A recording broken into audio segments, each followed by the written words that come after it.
Hi, welcome to NDE TV. I'm Peggy Robinson.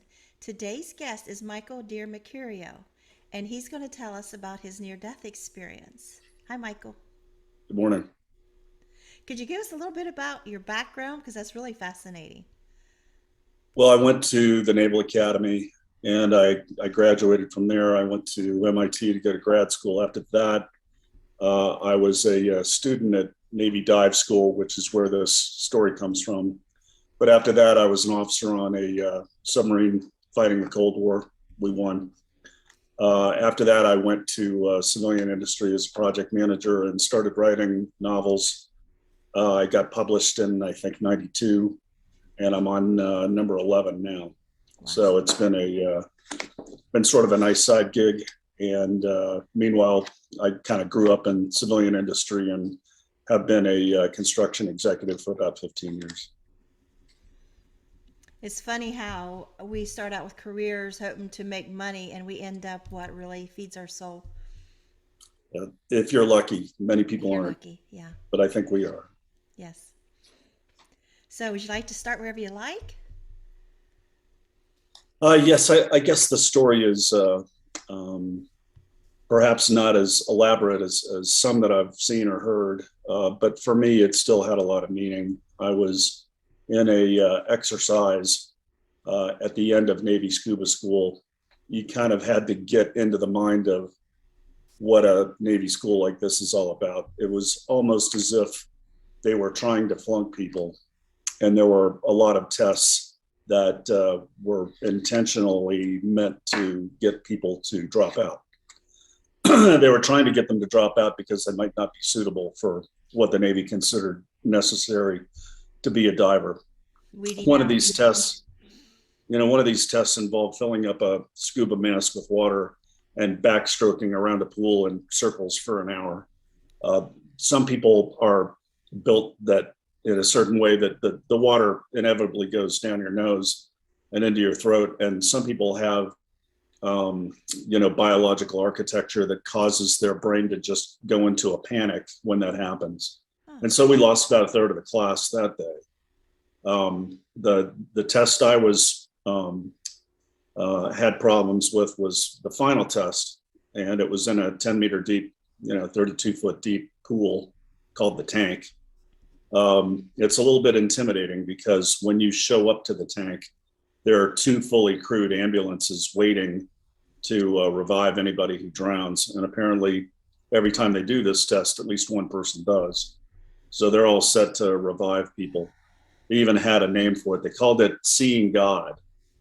So the idea was to throw all your scuba equipment into the tank, all taken apart, disassembled, and you would jump into the tank after taking a deep breath and put your gear together.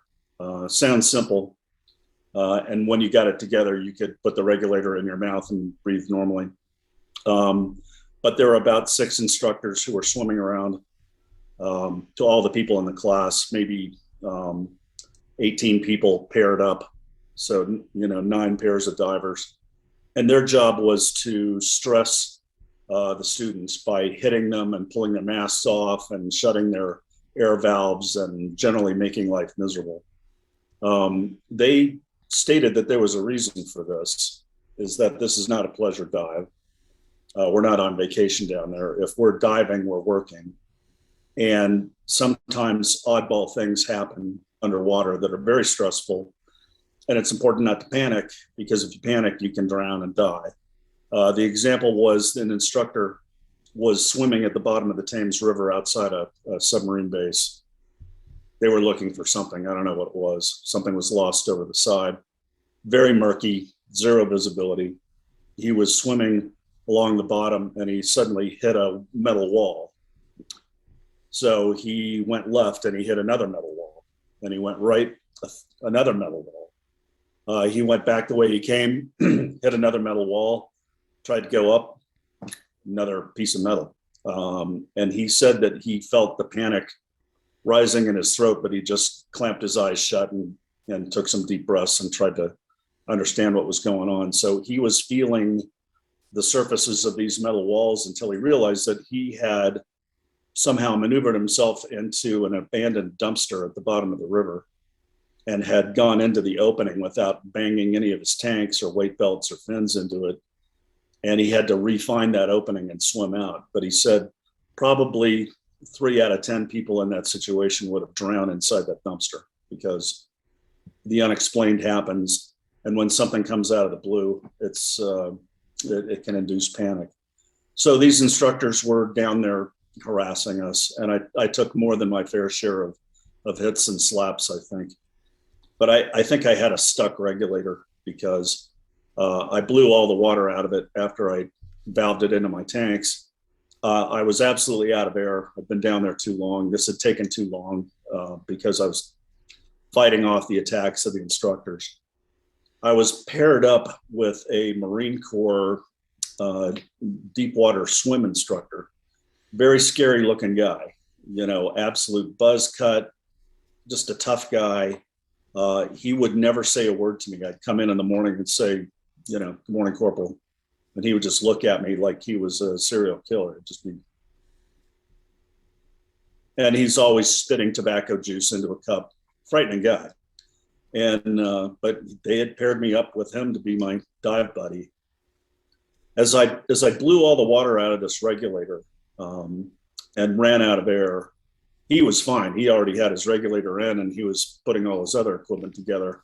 But I was having trouble because when the regulator somehow got stuck, instead of getting air, I just got 2 lungfuls of water, and it came in really fast because I was really sucking down on this regulator because I was completely out of air. And as the water filled me up, that kind of shorted out my central nervous system. And I realized what some of these guys have been talking about the water going back into your nose and hitting some kind of a circuit or a button that just shorts out your brain. Immediately, every muscle in my body was convulsing, and I was just absolutely physically going crazy and flapping around like a fish on a pier. And my vision had tunneled and came all the way to a point of light, and then just went black. And then things got lighter again. And then it got very light. And I'm realizing that I'm floating in the tank about 10 feet away from my body. Meanwhile, my dive buddy has placed his regulator into my mouth to try to, they call it buddy breathing. And he's trying to get his air into me so that I won't drown, but I was already unconscious. And he's trying to give me CPR underwater. Now, he had this motivation that he was not going to let me flunk. If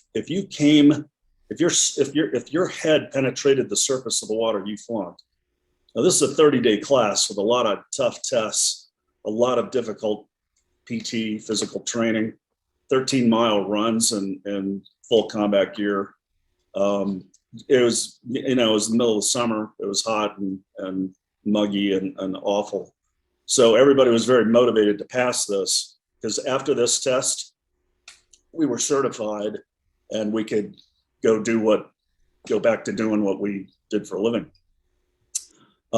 So he was committed to not letting me flunk. So he was going to keep me underwater no matter what. So he's giving me chest compressions.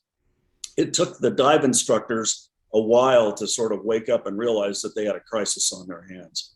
So I think a full minute, maybe a minute and a half, maybe even longer passed before one of these guys sort of woke up to the fact that there was some trouble going on.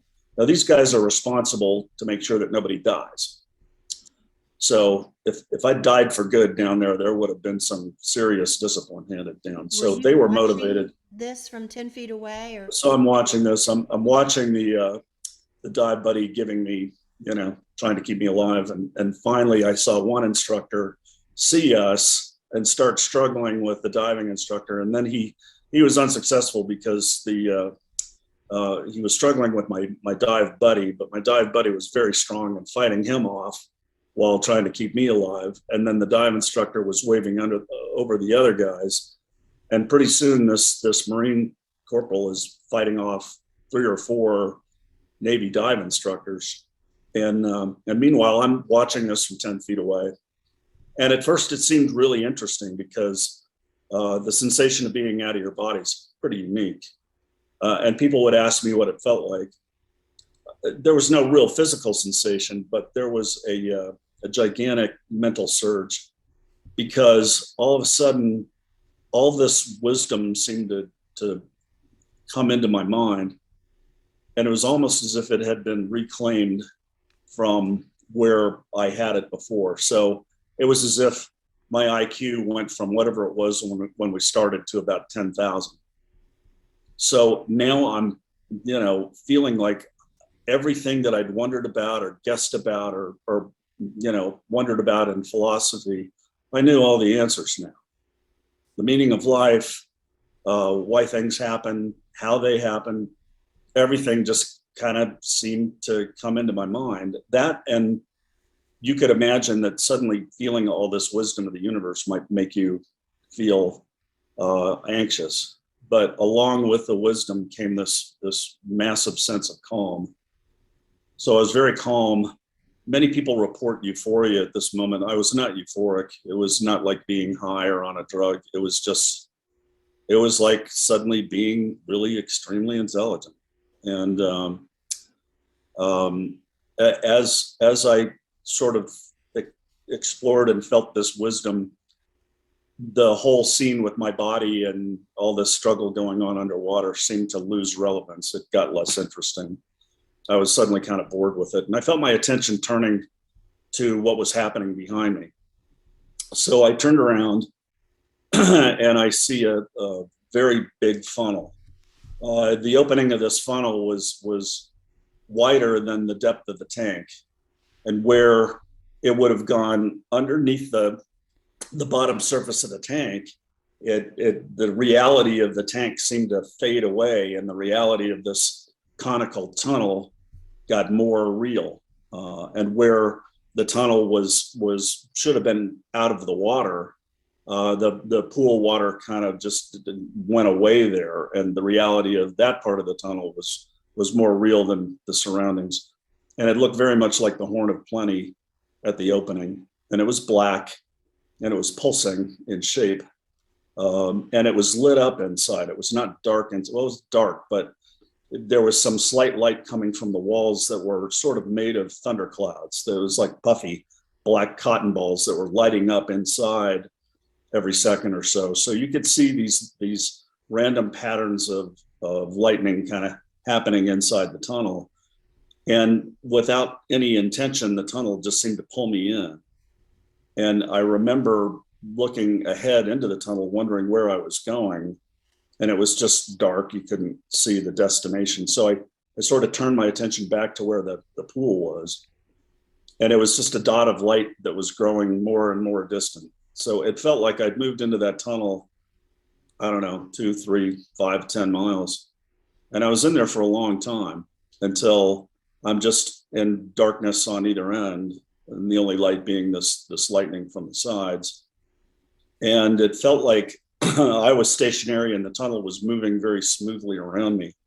And it was kind of slow. It was maybe like 10 or 20 miles an hour. And eventually I glided to a stop, and I wondered what was happening. On the other side of the tunnel wall, I could hear what were voices. They weren't really sound voices. They were more really intense and distinct thoughts. There were maybe 7 spirits or entities, whatever you want to call them.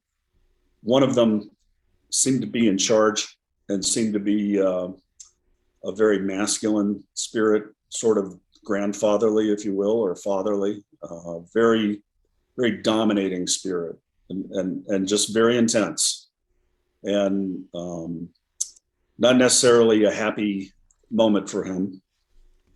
He was reacting to this whole thing like it was a problem. It was a crisis.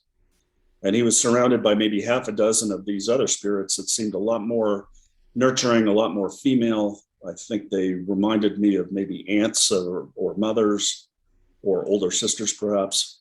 All of these entities seemed very, very interested in me, as if I were some kind of assignment of theirs. They were going to get a report card about how things went for me.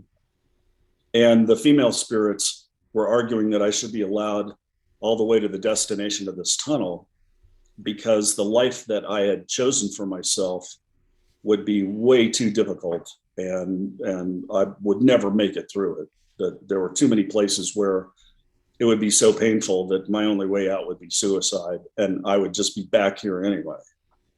But the male spirit said, and I can almost quote him on this, he needs to find the courage that was given to him for this life, and he needs to use that, and he needs to get through this life, because this particular spirit is going to do things in his life that are going to affect the plan. And he said the words "the plan" like they were capitalized. It was the plan. And he had not convinced the female spirits with that speech. They were still saying the same thing. So he showed them a movie.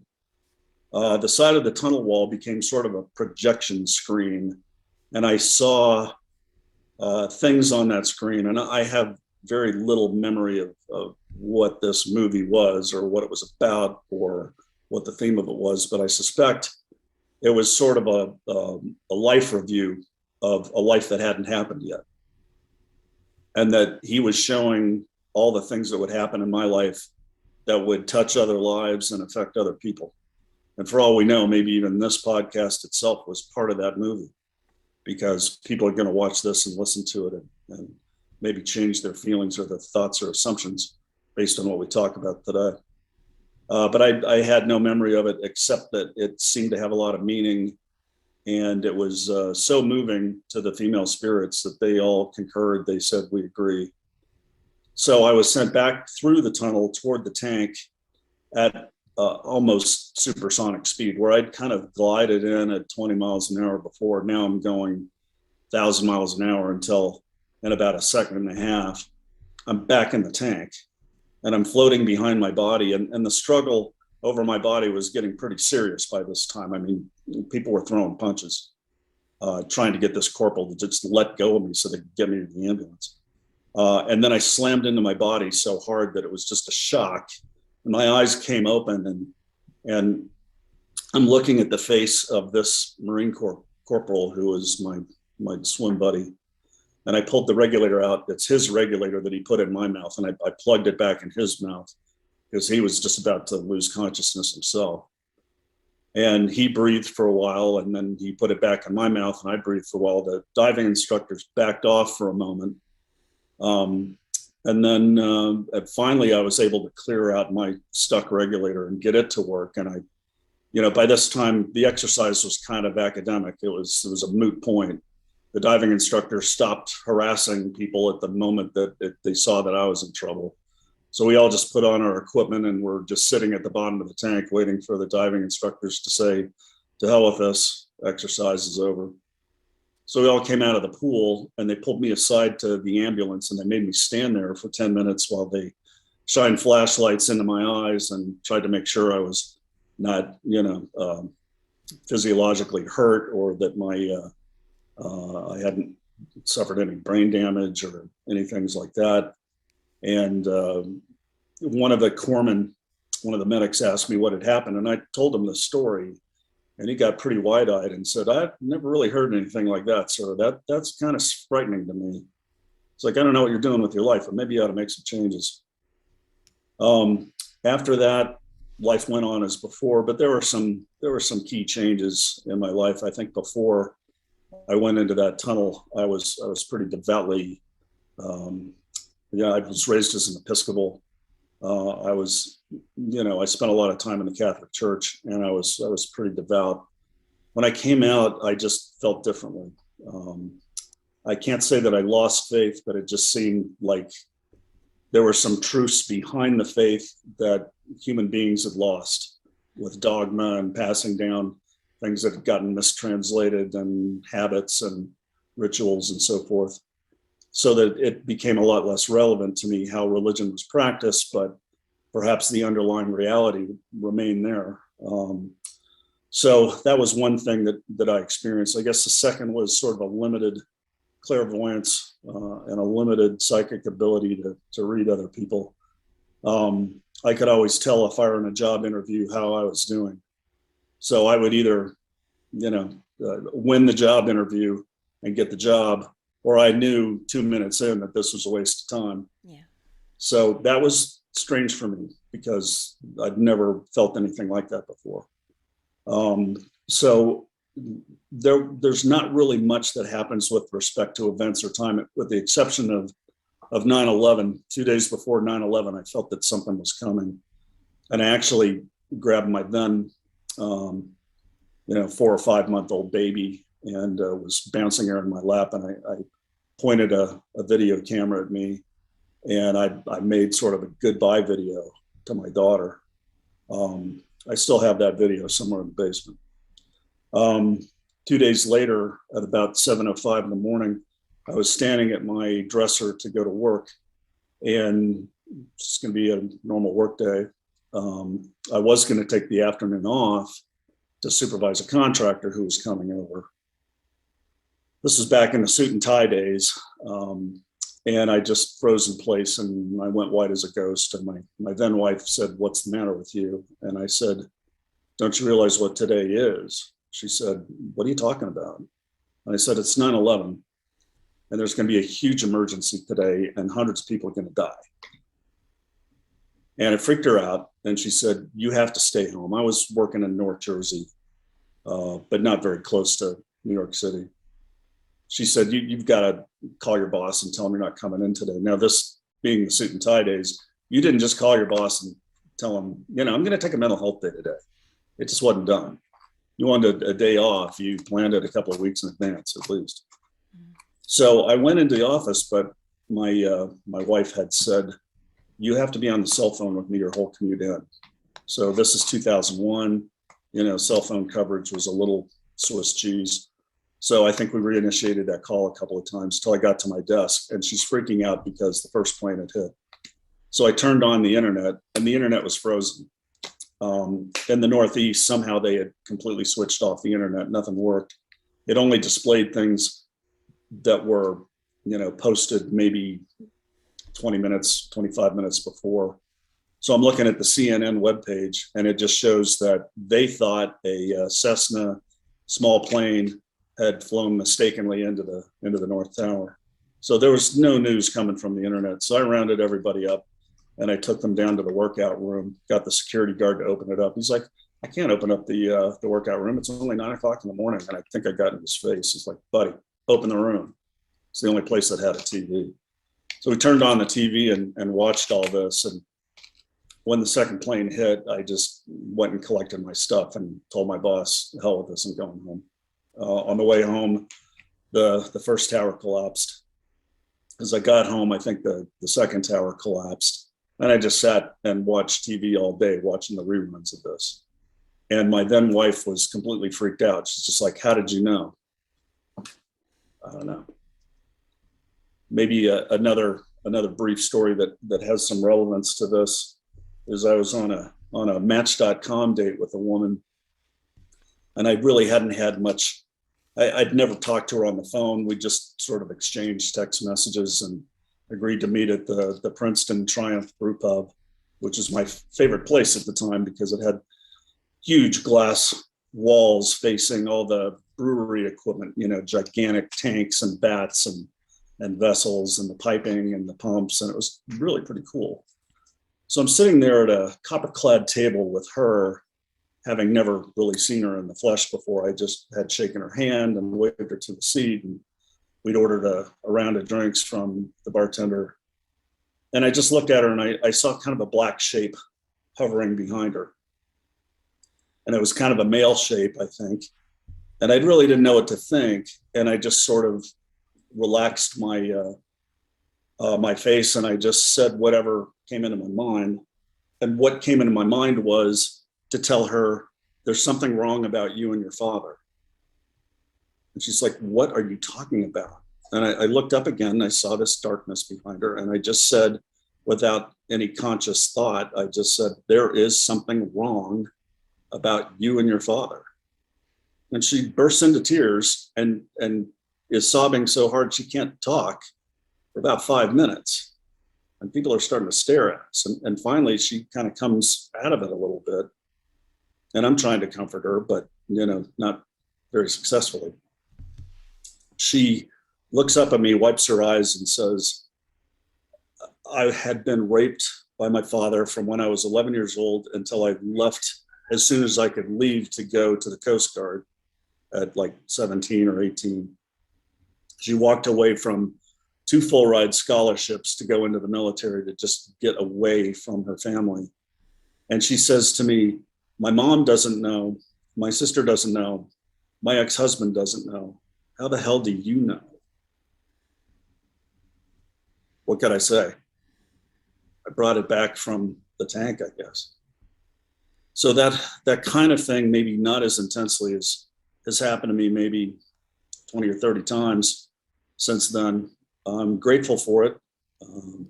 I don't know if I'm supposed to have that ability. It almost seems like a glitch in the matrix, but it has always worked in my favor. So I'll accept it. I think what it is when we're on the other side, that's how things are there. You get that download, you get that knowing, like you had that knowledge of so many things, that IQ enhancement. And I think once we've been there, that happens in our soul. And we come back, we're back in our brain and our body, but we're still always connected with our soul. And I think our soul is familiar with that. And sometimes these things just come through because we were there. That's the existence there. I don't know if I'm explaining it right, but because I've died twice, and first one was drowning at 5, and so that's what my rationale is like once you've tasted that, you can't untaste it, and like we don't have that all the time. We're complete. Just look at somebody and telepathically know everything, but at times we do. It's just it's part of us now. I think you make a good point. There have been some people who I've sort of tried to reach out to psychically and just hit a brick wall. And, there's just no reading, there's no data at all. So I think some people can sort of put up a shield and shield themselves from that. Other people, it's like walking into a house with an open door and all the windows are open. So I think it depends soul to soul. I think maybe there's more chance of having a psychic connection with somebody that you're meant to have a connection with. I do too. Um, I think it's we're given it when we're supposed to have it. Because I can't make myself be psychic. It's just psychic times come in at times completely out of nowhere. I think one of the stranger things about life, if I look back on it, is maybe the half dozen or 8 or 10 people who I've met, who I've known immediately, and I feel like I've known them forever. My best friend, I talk to him 3 times a week. What are you doing? What's going on in your life? I just knew him immediately. I met him in 1998 when I was on the phone in an office criticizing New Jersey, and this guy loved New Jersey. And he pops his head in and was jokingly telling me to knock off, denigrating New Jersey, or he's got some friends who are going to make it painful for me. And I just felt like I've known this guy since long before I was born. And I've known people like that, and they're not always good forces in your life. Sometimes, and I've come to believe that sometimes your arch enemy in this life might be somebody from your own soul circle, and they're here to affect your life or teach you something. Doesn't mean it's pleasant though. Yeah. One thing I'm curious about, when you first started talking, can you explain to me? I'm interested on the you say some people have drowned differently, like some it goes straight to like their throat or straight to their brain, or like is that, I'm interested in that because I've Sure, that interviewed several people that's drowned, and they didn't drown like I did. They didn't have the pain in their throat. They were just gone just like that. And I struggled. I remember the pain. well, I think that initial tank test or pool test I told you about, where you're swimming backwards with a full mask, because water down your throat can cause some kind of a nervous shutdown. I think that's one way to drown. You may not even have even a thimbleful of water in your lungs, but somehow you're losing consciousness because you're short circuiting through your esophagus somehow.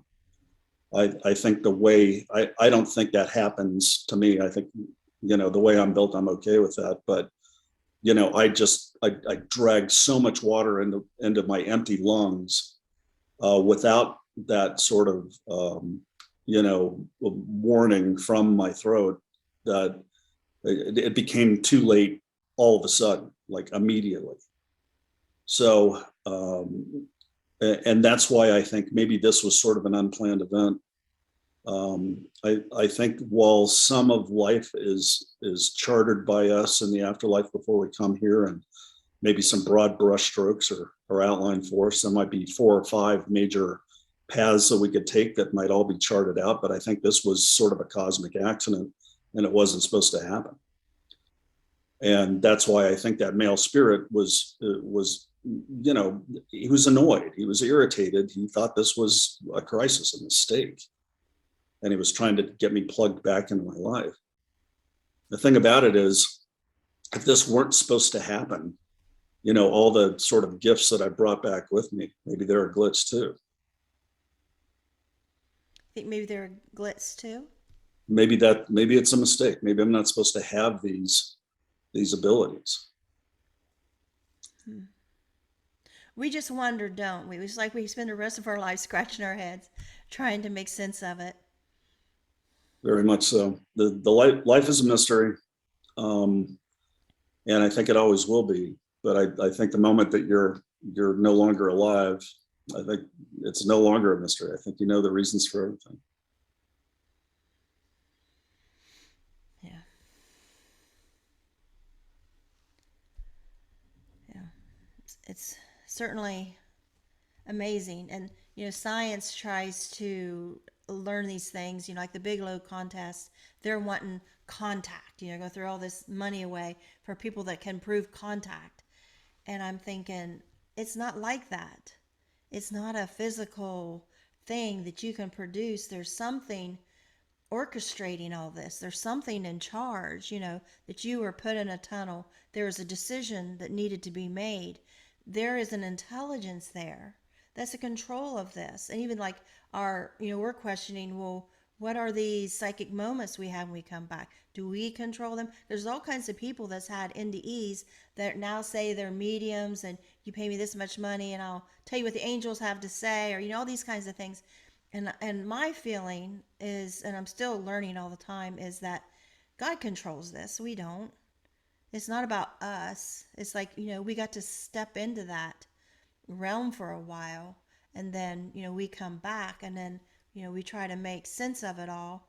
But I don't feel that I have this, magic ability or anything.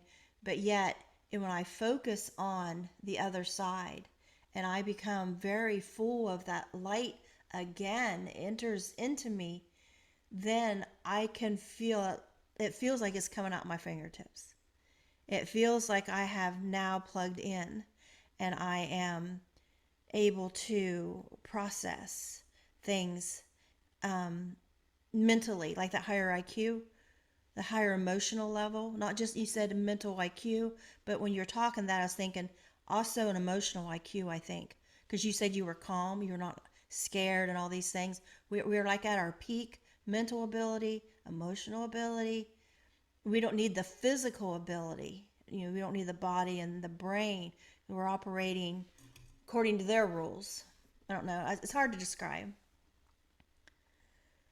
I've heard that before. I don't know that I've felt it myself. I think there are people who have a lot more strength out of their psychic abilities than I had.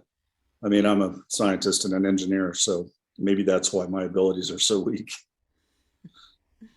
Oh, mine are weak too. I mean, I don't profess to have anything great, but when I feel it, I've entered into it, I've learned to recognize it.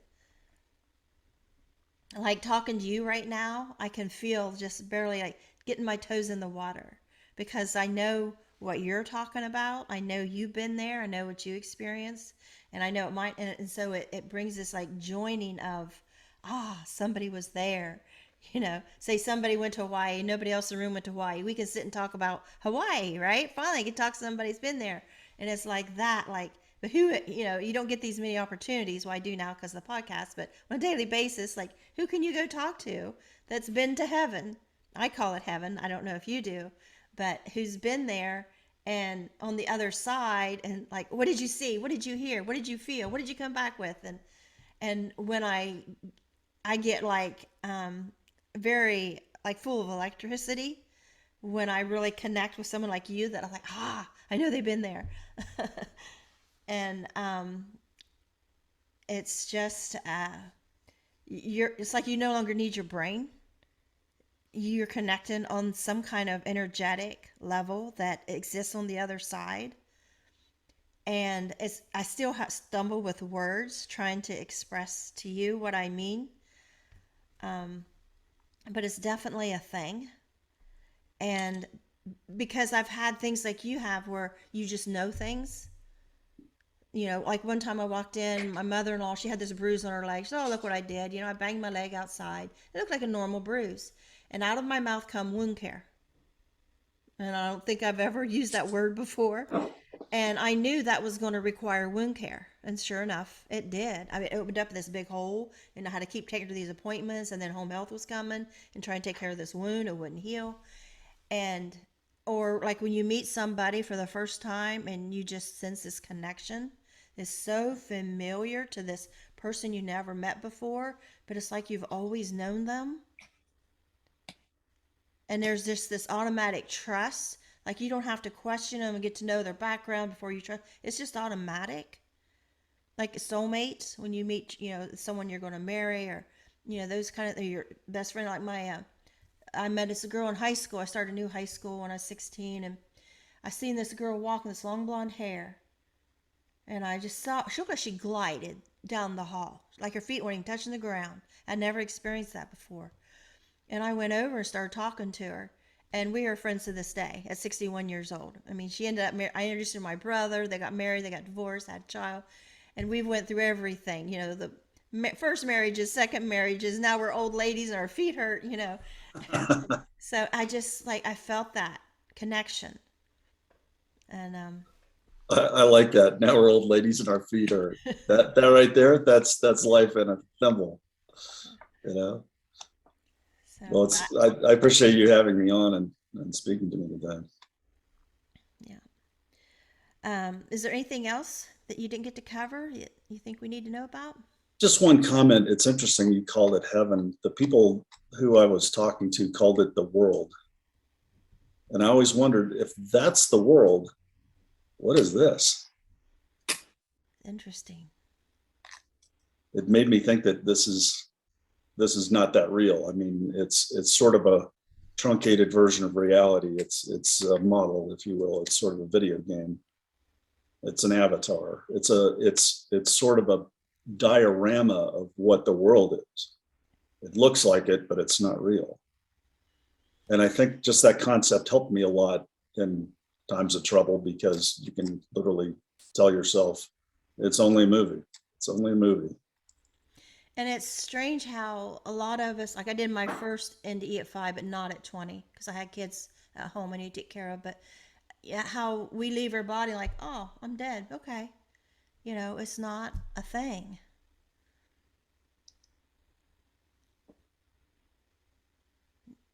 I mean, because it was like that for you, right? I mean, you just kind of got like 10 feet away from your body, and then you just kind of went on, and it wasn't this big thing. Oh, wait a minute, I've got to go back. I did it 25 because I had to go. I fought, kicked, and screamed and threw a fit because I had to get down here and raise my kids, because I did not trust the world to take care of them. It's just interesting that I think children bring people back. And I think that, the folks who are at risk are the ones who haven't been a parent yet, because, the anchors to this life are not nearly as strong as when you're a parent. And I think that's one reason why it was a little bit of a crisis when I had my experience, because, already by that time I'd had enough pain in my life that if they'd said, do you want to make a choice? I'd be like, yeah, I want to get to the destination. I'm kind of sick of living down on earth. So Um, I think that's where some of the meaning is. There's a lot that is built on our intentions and our decisions, but there's a lot of things that aren't, things that are more feeling like destiny, or you're supposed to find yourself in a situation because this is something you're supposed to experience. It makes me think of the movie, a true story, the guy that was hiking and rock climbing and he fell in between two rocks and he got stuck. A rock come down on his arm and he had to end up cutting it off. I don't remember the name of it. Do you know what movie I'm talking about? I do. And he saw visions of a little boy he would have later in life if he lived. He saw the woman he would marry, and he saw the son he would have, and he saw himself running around with one arm having fun with this little boy. And he cut that arm off because of that. He wanted that life, and he did what he had to do to see that, to live out that future that he was shown he would have. There's a lot of meaning in visions and sights like that, sometimes even dreams. Yeah. So our connection to the deeper meaning is real, but it's astonishing how many people don't don't believe or don't think that it's real, or think that this is the only life. I'm surrounded by people who think that this is life, and when you die, that's it. It's all over. I don't know how you wake up in the morning with no meaning in your life. It's got to be a tough existence. Right. And like you, when you got the vision of 9/11, is something going to happen? We're just given these things. And, it makes us think, who gave us that? Was it a who? What produced that? Because on the other side, a lot of us see visions, like say movie theater, movie screen opens up and shows us these things. And it makes me think, who made that?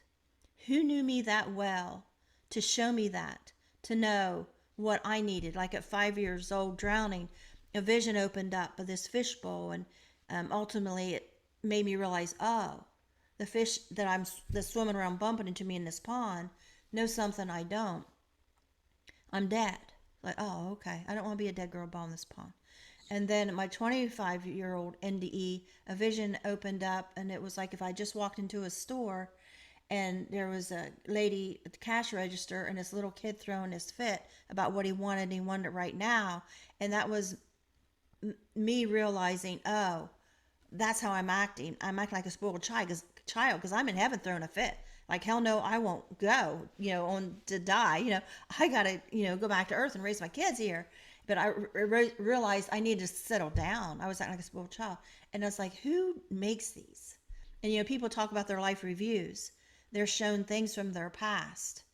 And then it makes them realize, oh, I wasn't kind in these areas. Or, oh, I didn't realize that helping this person was that big of a thing. Like one guy told me he was shown as something he didn't even think twice of when he was a teenager, and the dad was abusing the mom, and the sister was scared, and even though he's a teenager, felt kind of embarrassed to go in his sister's bedroom, sit on the bed and put his arm around her, but he did that to comfort her, and he was shown in his life review, that's what I love.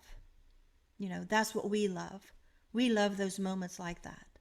And then other times they're showing these awful things and they're realizing, we don't like that. We don't like what you're doing there. And there's such a morality in all of these scenarios. Like, how do we could not dream these, like your vision. You could not have known that something was going to happen that day. Something is coming in to our consciousness and given us this. And after my 25-year-old NDE, I started having all of a sudden these knowings. Oh, there's a kid in that house. I need to go to the house. Or I didn't know a kid. I just know I need to go in the house right now. I went to the house and this kid was choking, and I saved from choking. And then I heard this kid crying. Nobody else did at a family reunion, and I just started following this sound, and the sound stopped. And then I got a knowing. It said, "Go to that patch of grass." I thought there's no way I could be in patch of grass. With patch of grass, this little toddler's laying there face down, barely twitching, moving. And he was drowning in this little ditch, and I picked him up. And so all these things just started happening. These knowings. There's no way I could have known this stuff. Of course, I was 25. It was back in 1986. Never heard of NDE or After Effects. But I still had all of those things that happen. And then at 5 years old, after that NDE, at only 5 years old, some strange things happened after that I looked back later and was like, these things happen regardless of we understand what they're called, that this is normal after an NDE and all, the textbook stuff now, they happened regardless. And I'm sure they happened before we had internet and books and television to tell us these things happened too. And that, but a lot of stuff I think was called witchcraft and people couldn't talk about it. Because I know my grandma told me that things like that was witchcraft and you don't speak of those things. Still today, people will say on my comments when somebody comes on and talks about their NDE, oh, that was the devil. The devil can appear as light, and it's like, oh, shut up. I think you're so far off. But yeah, I find it fascinating, and I really appreciate you coming on telling your story. And because I don't know what other word to use, is you're not a woo-woo person, right? I can tell in the first 2 seconds talking to you, you're not someone that's out there sprinkling fairy dust. No, you're not going to see me with crystals. Right. Me neither. Well, thanks for having me on. I enjoyed it. Well, thank you. All right. See you later. Bye-bye.